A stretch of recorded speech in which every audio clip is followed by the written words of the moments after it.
Salut à tous, bienvenue sur la chaîne, bienvenue ici à Gizeh. Aujourd'hui une vidéo un petit peu particulière qui sera mi-vidéo, mi-photo. Mais ce que je veux vous montrer aujourd'hui, c'est le plateau de Gizeh comme vous ne l'avez jamais vu. Alors j'avais déjà posté des photos des pyramides, des photos assez étonnantes. Mais là aujourd'hui en fait en descendant de Képhren, en fait on a pris la tangente entre Képhren et Mykérinos, donc côté sud, et on a descendu sur la face sud de l'allée qui rejoint la pyramide de Képhren au Sphinx et au temple de la vallée. Et ça nous a permis de traverser des mastabas et de voir les pyramides d'une manière tout à fait inédite. Honnêtement, sur internet, à moins qu'il y ait des sites un petit peu obscurs, ce sont des photos et quelques images vidéo que je n'ai jamais vues auparavant. Donc c'était en exclusivité que je voulais partager cela avec vous, mi-vidéo, mi-photo, de ces prises de vue et de ces coins du plateau de Gizeh que l'on ne voit jamais. Donc sans plus attendre, c'est parti.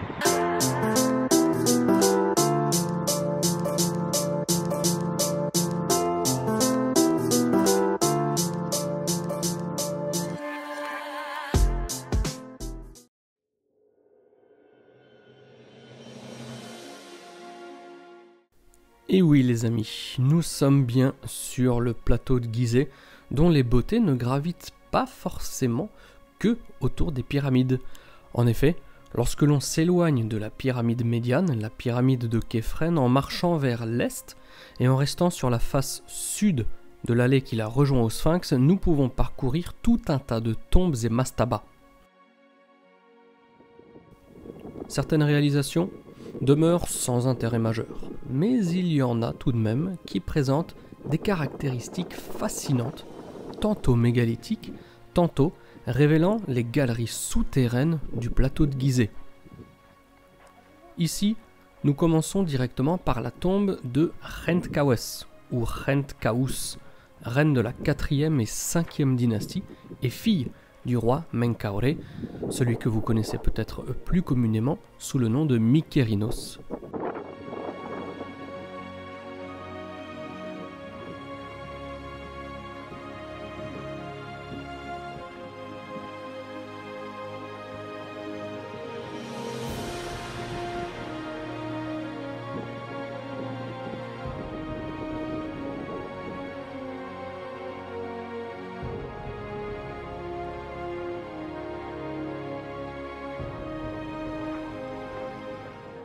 Ce monument est tout à fait intéressant, car s'il ne présente pas de mégalithes comme ceux que vous venez de voir en début de vidéo, nous y voyons un peu plus de pragmatisme lorsque le substrat rocheux a été utilisé comme base avant d'être recouvert par de nombreux petits blocs.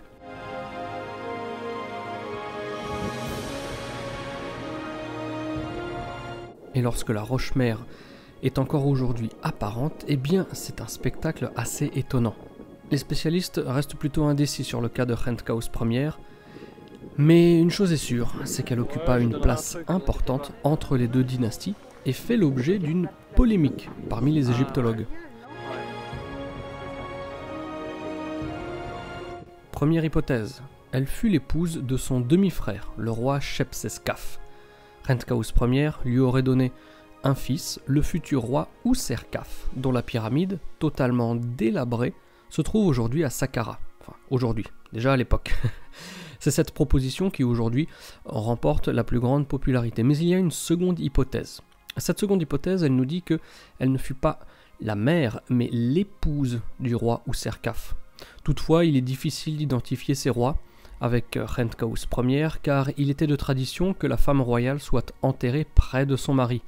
Or, comme nous l'avons mentionné, Ouserkaf fut enterré à Saqqara et Khentkaous Ier fut enterré ici, à Gizeh.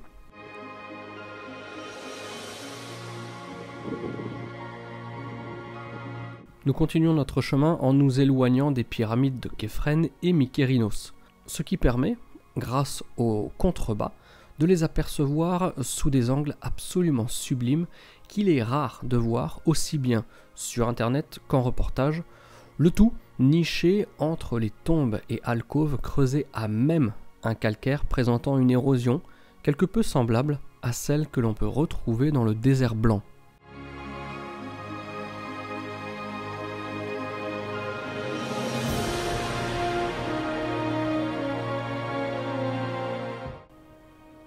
ici, nous arrivons à des endroits fortement intéressants les amis.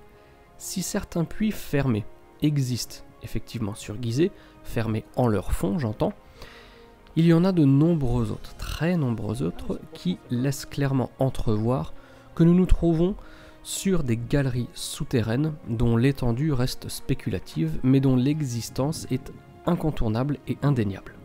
Ouais, là on voit clairement que c'est des tunnels, parce que dans le fond, on voit que ça part. Oui, ça part devant. Ouais, là t'as des reliefs au-dessus. Où ça? Non, Ah.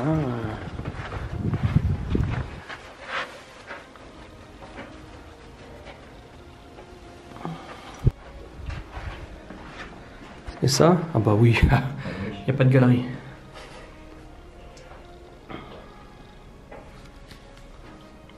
Putain, on peut descendre là-dedans, bordel.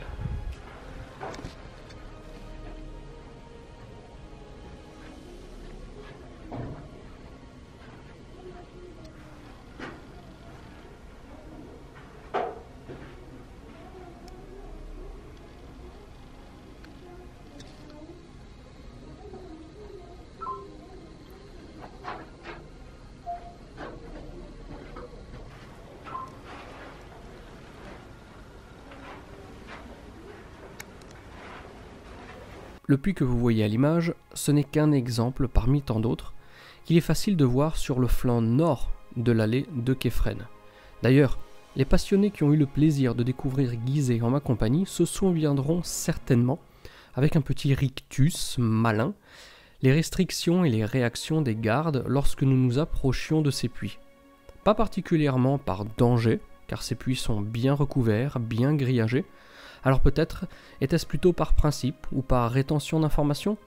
Alors, personnellement, n'étant pas trop adepte de la dernière hypothèse, je m'en remets à une vulgaire exécution d'ordre.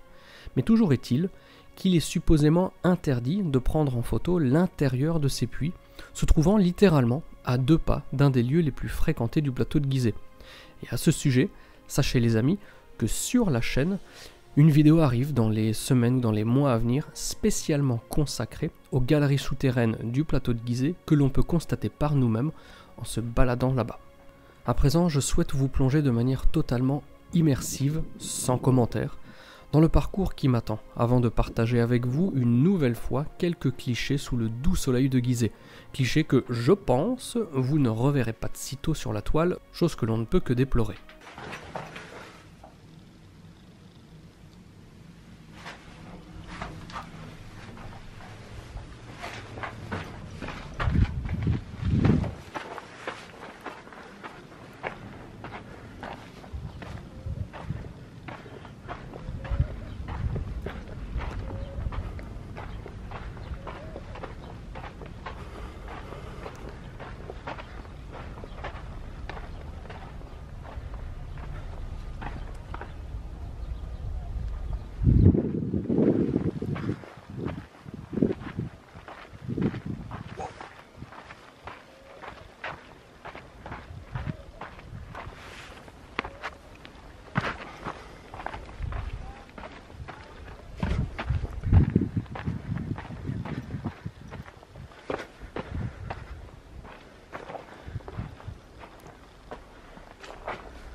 l'heure est venue, chers amis, de nous diriger vers la sortie en profitant une dernière fois, une toute dernière fois, de ce petit coin perdu du plateau de Gizeh, en vous laissant contempler un des lieux, si ce n'est le lieu, le plus mystérieux de notre planète.